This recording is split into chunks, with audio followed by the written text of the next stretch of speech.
Krishnanagar road station দিয়ে train চলা শুরু হয়ে গেল। দেখুন আজকে সেটা উদ্বোধন হলো। কৃষ্ণনগর রোড স্টেশন থেকে ট্রেন চলা শুরু হয়ে গেল। এই লাইনটা ছোট লাইন ছিল এক সময়, আজ সেটা সম্পূর্ণ হলো, বড় লাইনে পরিণত হলো। আজ আমরা সবাই দেখতে পাচ্ছি ট্রেন চলা চালু হয়ে গেল, বড় লাইন কৃষ্ণনগর রোড স্টেশন। এই ট্রেনটা আমঘাটা অবধি হচ্ছে, ট্রেনটা লাইনটা করেছে। দেখেন কত মানুষ ভিডিও করছে, ছবি তুলছে।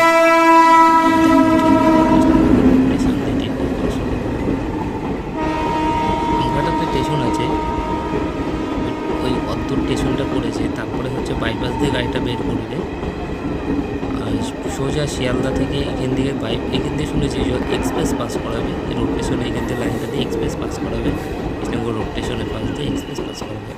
ভিডিওটা ভালো লাগলে লাইক ও সাবস্ক্রাইব করুন।